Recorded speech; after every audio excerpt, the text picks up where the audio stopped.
let's get started. It's 5:01. All right, so today I kind of want to talk about stress. It's actually a really popular topic when I asked, like, hey, what do you guys want to kind of learn about or want me to talk about? And this was like the second most popular, which I get. Like, nobody is impervious to stress.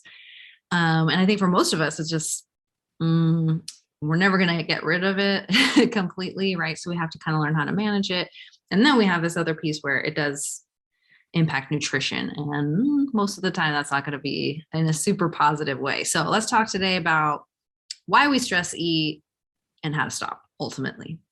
So I always like to start with the why, right? So, like, what's happening physiologically when we're stressed? Because I think if we could understand that piece, like what's actually happening internally, we can then answer how do we then manage that? How do we stop stress eating, right? So let's just take a couple minutes to chat about, like, physiologically, how is your body responding when you are stressed out? So we always have to start with the basics, which is your body's main objective is survival, number one. So it's really going to operate from that point of view in terms of everything and anything that it decides to do. So when you're stressed, the body is perceiving basically that your survival is threatened, right?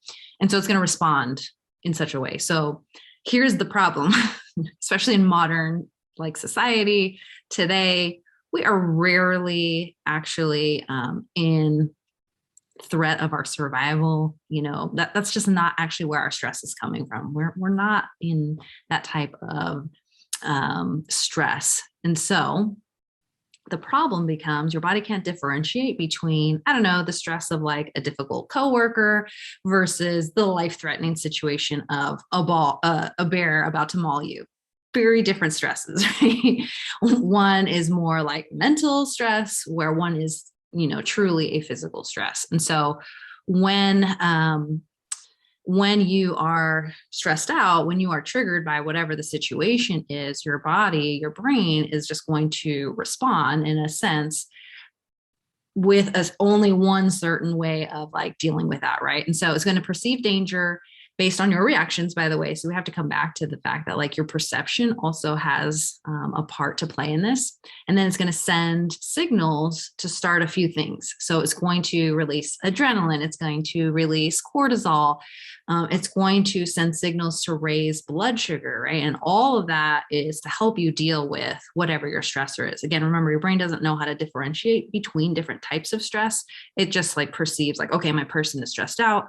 I'm going to then provide them with these different things. So really what it's doing is preparing you for fight or flight, right? And everybody's really heard of that, right? And what are those two things? You're either fighting off whatever the stressor is, or you're fleeing, right?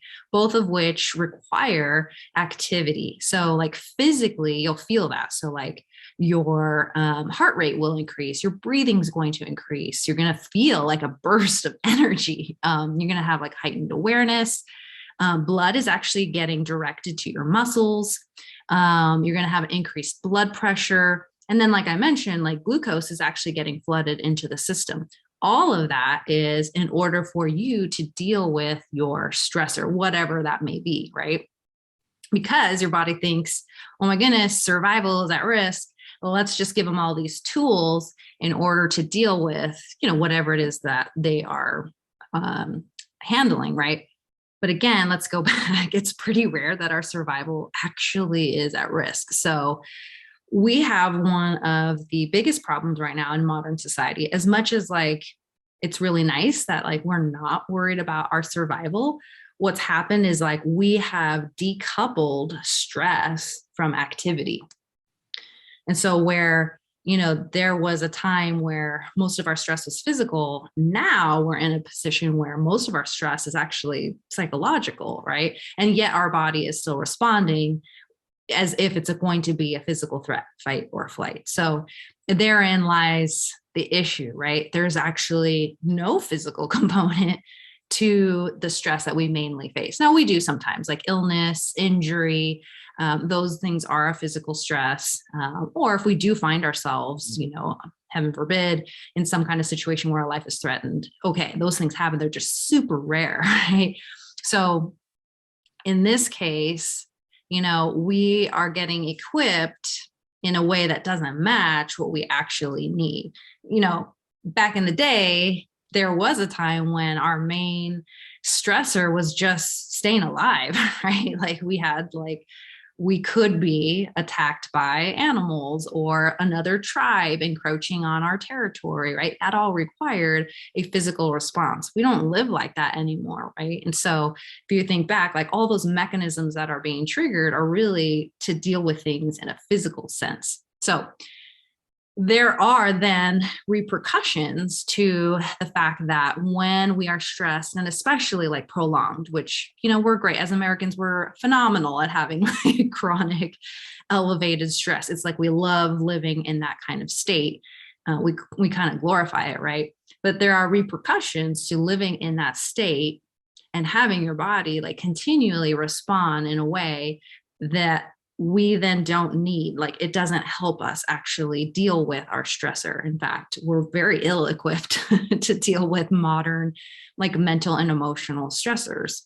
And certainly the body is responding in a way that's not necessarily helpful, right? So logically, then what's happening, right? If all those things are happening every time you get stressed, like heart rate is increasing, blood pressure is increasing, the body is dumping glucose into the system, well, one thing for sure that's happening is that we are raising our appetite. And that makes sense, right? So first of all, I just want to like say clearly, it is not your fault, or there's nothing wrong with you that like when you are stressed, you want to eat. Of course you do, especially afterwards. And we'll talk about why in a moment. Like your body thinks that it needs to refuel after this event, right? Just think about that. Like you got stressed out, all this internal like physiology happened, like increased blood pressure, you're breathing heavier, like glucose is, streaming into the bloodstream. Your body thinks it needs to refuel, right? It just released cortisol. It just released adrenaline. It released glucose. Like it does need to be replenished in a sense. And so how do we do that? With energy, right? And where do we get energy? From food. And so it's not your fault. And you should certainly feel like that is a very normal response that then you would want to eat afterwards. Now, the other part of that too is, so I mentioned like your blood sugar will get raised during that time. Now, depends on like how much blood sugar ends up being released. But like if a lot gets dumped in, like the higher your blood sugar goes, the lower it will go. It's kind of like it's an inverse relationship that's going to happen there, right? The higher, then the lower, and the lower it goes, that's where we start getting like hypoglycemic. You start feeling like hangry. So now like you're hungry, you're unable to regulate your emotions, right? You were just super stressed out. Okay, of course, then like stress eating is going to become an issue in that sense, right? Now let's take that, all of what I just said, and pair that with the fact that we don't have physical stress, right? Like if I was getting chased by a bear, I'd end up utilizing all of those resources that my body just gave me, right? Like the adrenaline, the cortisol, the blood sugar, the increased ability to like breathe, the heightened awareness, but I'm not using all that. Instead, my stress is emotional, right? So now I'm in this state of like my body like gave me all of this. I might actually be crashing afterwards because blood sugar might have gotten like really high. And so now it's dropping. And now I have an emotional stressor. And let's be honest, most of us are not really great with dealing with emotions, especially big emotions. That's why someone like Brene Brown, a lot of people really love her work. She's literally teaching us how to name our feelings, right? And like how to deal with our emotions, right? The idea that that is even popular now just tells you like how poorly we are at managing our own emotions. So now you can see like, okay, we've got uncomfortable or negative emotions. We're stressed out, and that's creating this increased appetite. That's not great, right? Those are not a good combo, right? Now I'm going to just make it worse. So let's pour salt into the wound and acknowledge that our increased appetite that we get when we're stressed isn't exactly for like fruit and veggies and all that good stuff, right? Of course not. It's for comfort food. And we want to feel better, right? There's a reason why you want those types of food when you're stressed out. They make you feel better. There, like literally and physically, that is what's happening, right? So when you have food like high in carbohydrate, high in fats, it's going to release insulin. What does insulin do when it raises? It actually drops cortisol, right? So remember, we just had a big stressor, your cortisol was raised. Having something high in carbohydrate, high in fat, right, is going to allow, like I said, insulin to increase while cortisol is going to decrease. That's going to calm you. That's why you feel better after you have a high carbohydrate meal. That's a natural physical response. The other part of that is we tend to like comfort food, junk food, right? In order to kind of numb our feelings. Because remember how we're not good at dealing with big emotions or just difficult emotions. And so a lot of times we can kind of like circumvent those feelings by eating, right? Because it helps us feel better. Instead of dealing with whatever the negative emotion is, we just eat. It's much easier and it's a very quick, response to feel better. So this is where like emotional eating becomes an issue, right? So what you have to understand is like junk food, like you're not a bad person. There's nothing wrong with you because you want those things.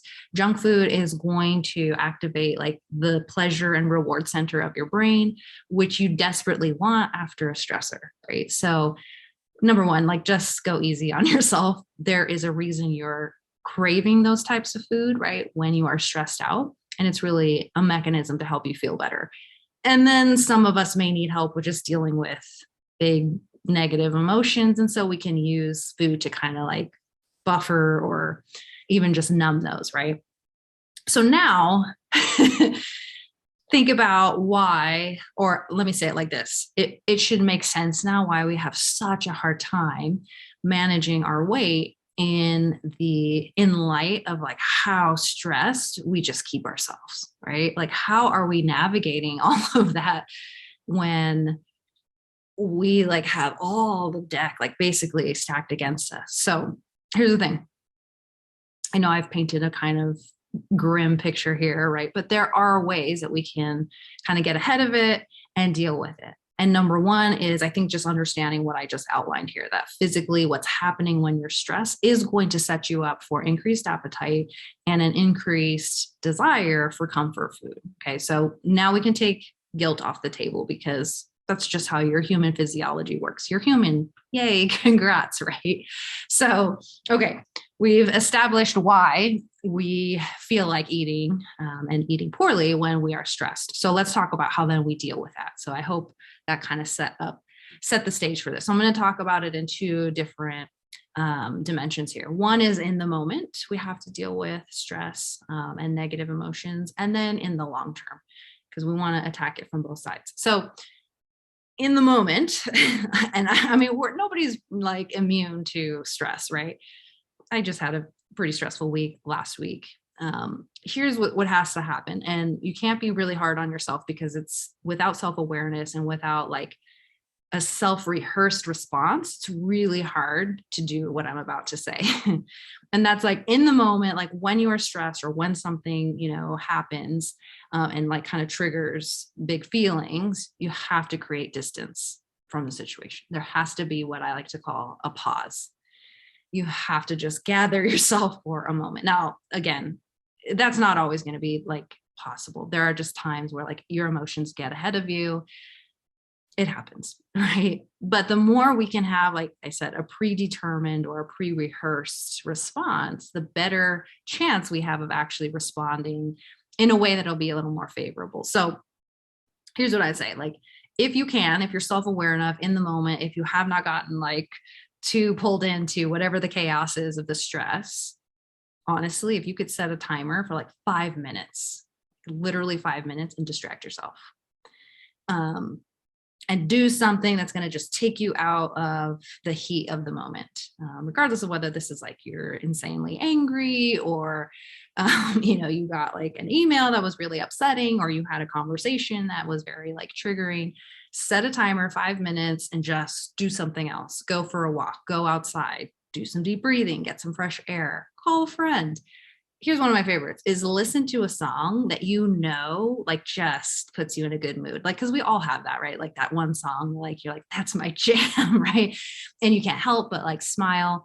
that's where you want to go. You want to just give yourself a moment to just kind of transport to another place where you can kind of like gather yourself.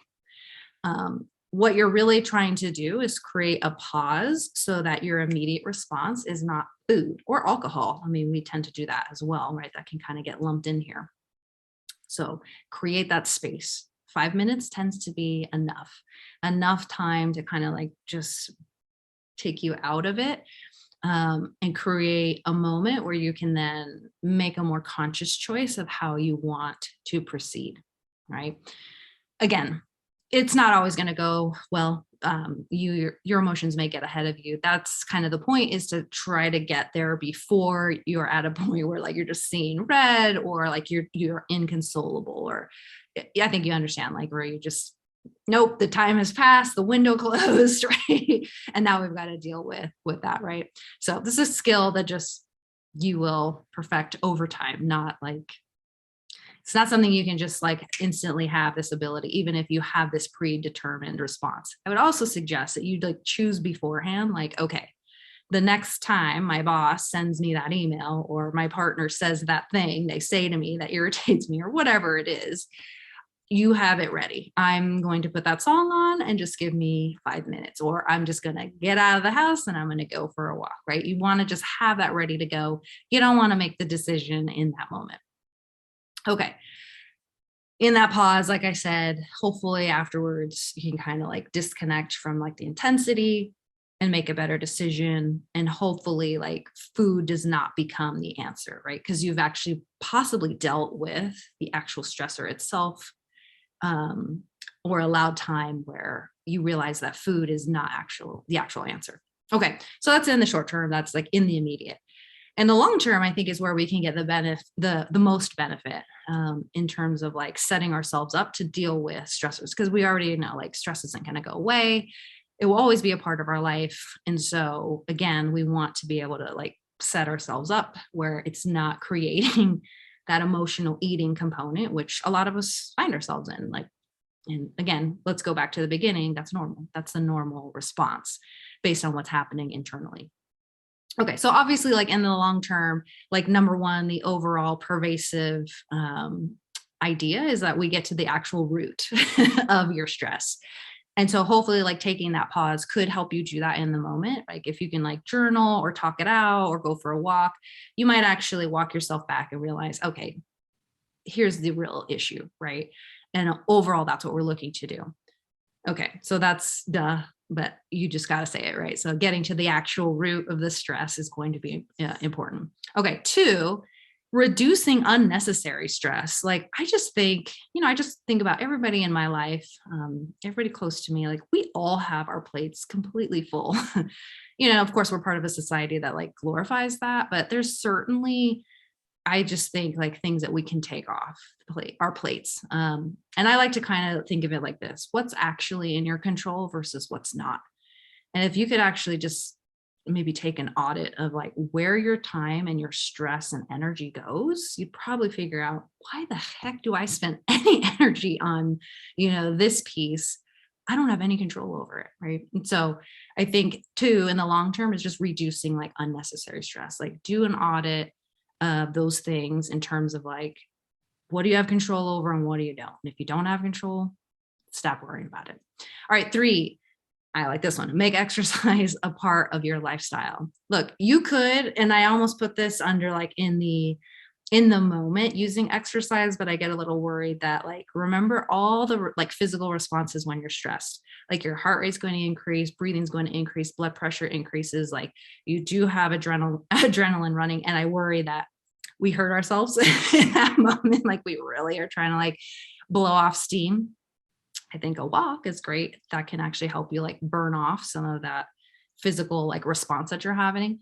But if we have physical exercise as just a regular part of life, like think about what you're doing there on a regular basis. You're actually giving yourself that moment to like just blow off some steam and not necessarily be, super angry or upset, right?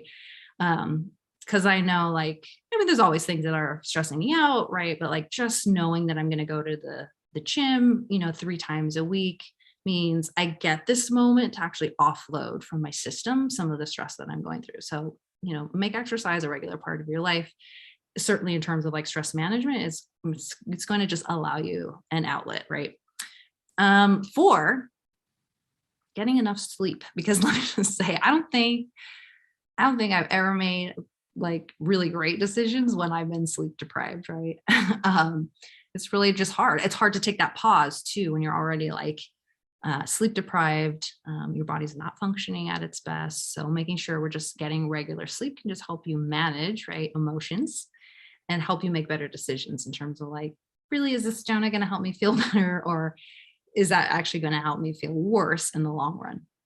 Which leads me to 5, focusing on a nutrient dense diet, which seems like, well, where is the connection there, right? So here's the thing, your nutrient status, excuse me, has a big impact on your mental health, and your ability to deal with stress, right? So for example, for a long time, like low fat was a huge, it was a very popular way to lose weight. But what ended up happening was people then got really afraid of fat, and people have stayed at these like really incredibly low amounts. Now, here's the thing, your brain is like 60% fat. You need fat coming in. Now, I'm not saying this is not a plug for keto, not at all, but we do need an appropriate amount coming in. We do need healthy sources of that coming in. Like that needs to be part of the diet, right? And there's a huge part of like the nutrition world where people are just focusing on like nutrient dense food in terms of your mental health, because we know there is a connection there. So now here's the other piece of that, is that chronic stress. Well, let's just say this: when you are stressed, like when you're in that moment, like I think I'm going to die, or like whatever, you're really stressed out, your immune system actually gets suppressed. Why? Because it's not important at that moment. Your survival is, right? Like a bear's coming after me. My body does not care about the cold I might be fighting or whatever. Nope, that's not important. Shut it down. Digestion gets shut down, right? All resources are going to me, basically just staying alive. So what happens if we are chronically stressed, or we have just like constant, like low level stress? You're basically suppressing your immune system for an extended amount of time. Right. And so like on the back end, how are we cultivating health if our immune system never gets a chance to actually do what it's supposed to do? Right. And so that's a huge piece of why like we want to make sure we're supporting the body with nutrients, obviously, and then not suppressing some of those processes that get put to the back burner because they're not important in that moment. Again, your body can't differentiate between physical stress versus emotional, mental stress. Okay, 6. This seems kind of silly, and I know like people who know me are gonna be like, of course you said drink water. Yes, stay hydrated, because being dehydrated can feel like hunger. Okay, so now you're like upset. You have big emotions you can't deal with. You have an increased appetite. And now you're going to make that worse by being dehydrated, right? So, I mean, it's just easy. Like, that's one thing I think we can all do, is just drink more water to keep us from binging on food when we're stressed out. The last really is, look, I think it's important that we just acknowledge that like there are times when stress, like psychological stress, is pervasive, or it's very intense, right? Like tragedy, death in the family, right? And I think it's important that we just acknowledge that sometimes we need professional help. I think that's okay. And like, I'm going to like, that's part of what I want to do, is say like, hey, we need to normalize that. We need to normalize the fact that like, sometimes we're not okay.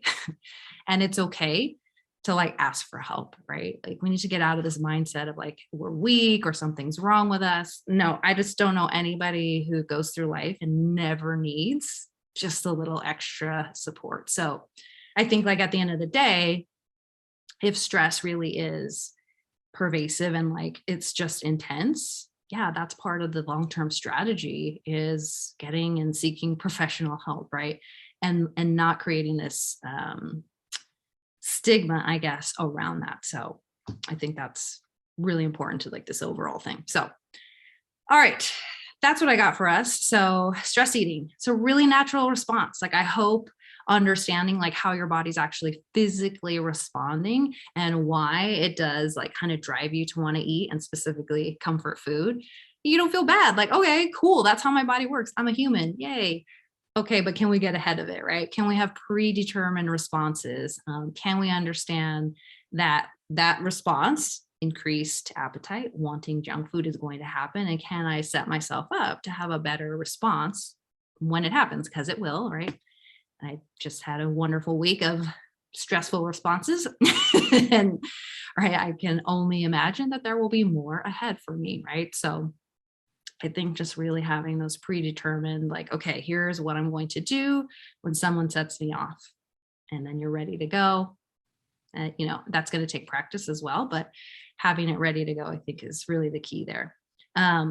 So I hope partly what I did was just help you just kind of feel empowered to actually feel like you can do something about it, feel like you're in control, like you do have options, right?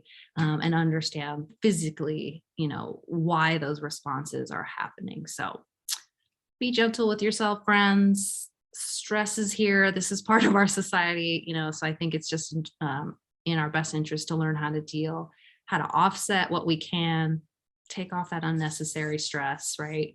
And practice just like building the skill set. That's really all it is, skill set to deal with stress eating, and all that good stuff. So that's all I got for you today.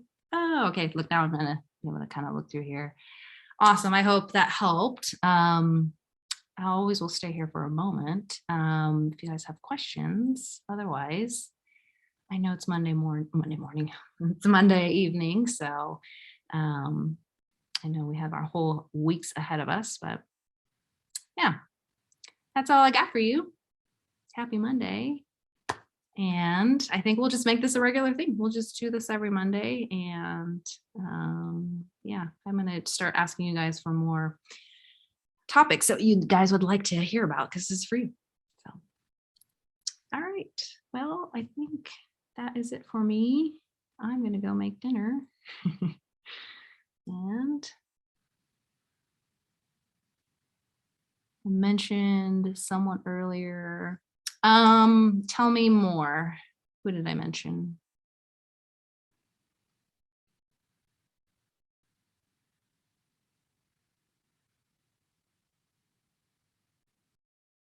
You're welcome. I hope this was super helpful. Oh, Brene Brown. That's who I am. Yes, she is amazing. In fact, I was going to show you guys her new book. I literally asked for it for my birthday. Like literally this book itself is just like helping you define your emotions. And she has a special on, I want to say HBO Max, which I watch, which kind of goes through some of this, but obviously there's a lot more.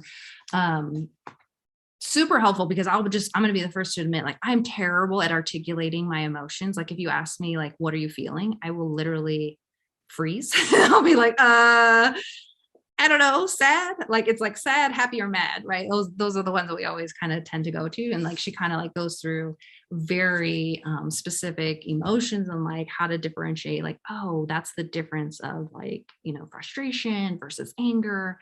So I find that really helpful to like give me words to like understand like how I'm feeling. And then I think when we can like make that differentiation, like our response will be much different, right? So this is called Atlas of the Heart. She just came out with it like a couple months ago, and super, super helpful, because yeah, I'm not great at all my emotions. I'm still learning. Awesome. I'll see if I can put it in the comments so you can see the title of it. Awesome. Any other questions? That was great. I'm glad I had the book there. You're very, very welcome. Hey. All right. Well, I will let you all go, and I will see you next Monday for another training. All right. Bye, guys.